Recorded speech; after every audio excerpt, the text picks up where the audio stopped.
Most people think that to find a world-class supplier, you need a factory that looks like a Silicon Valley campus.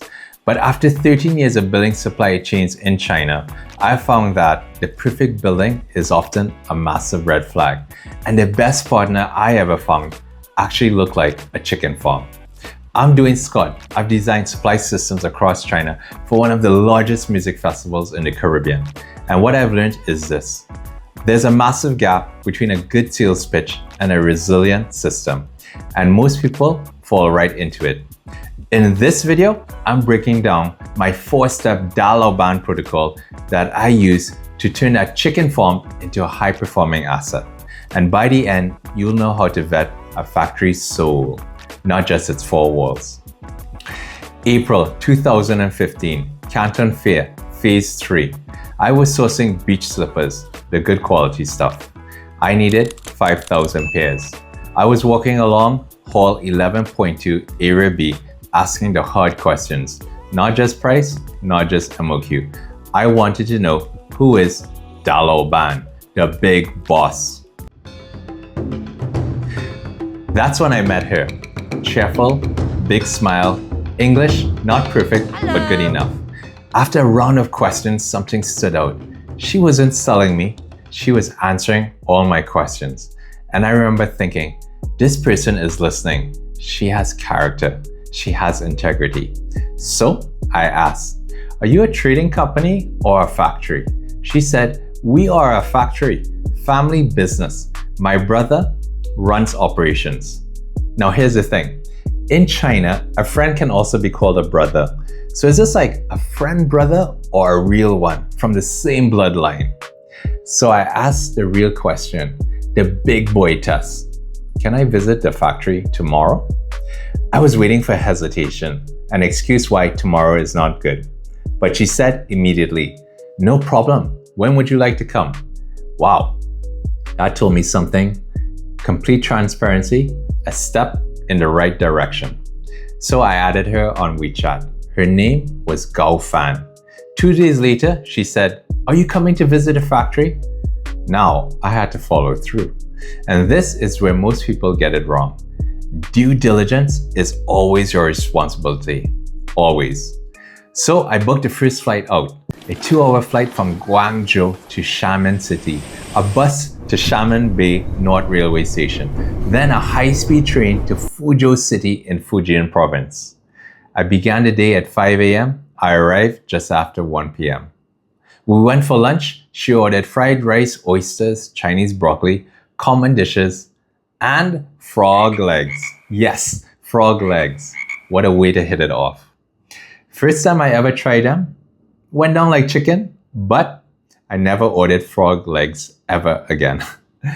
Then we drove for about 30 minutes off the highway into the countryside. The road turned dusty red, tall grass, cows. Seemed like we're traveling back in time.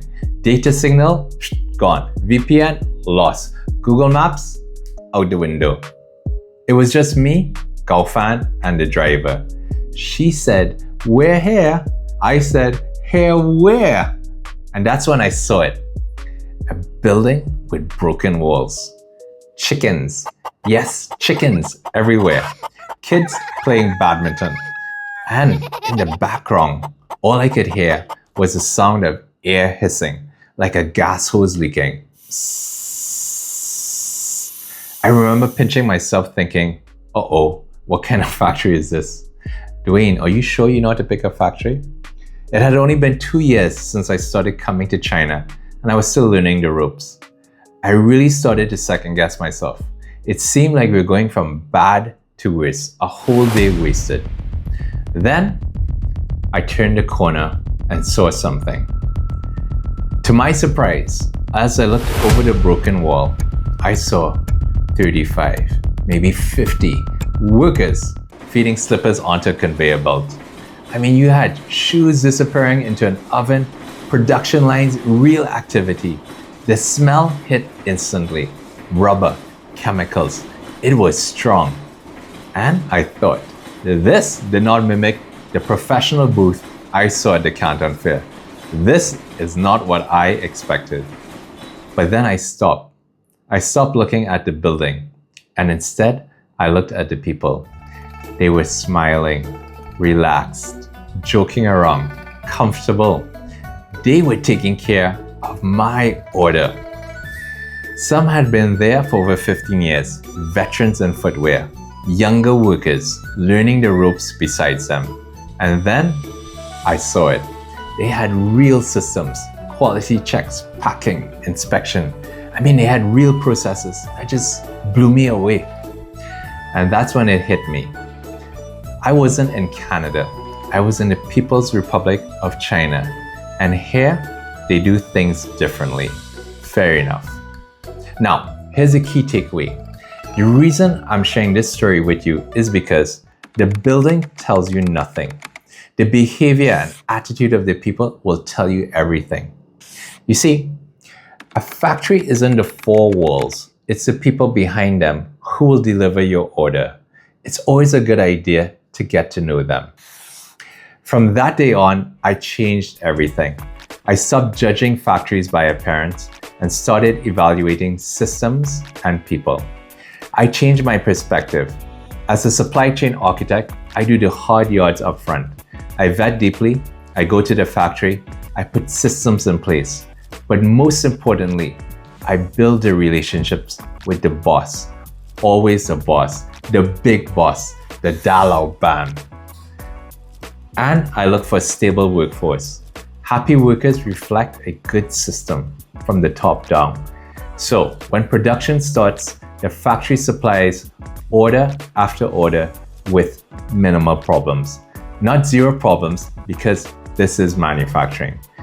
But you can sleep at night peacefully, knowing that the factory owner has systems in place and will provide solutions. Your order is safe, your brand is secured.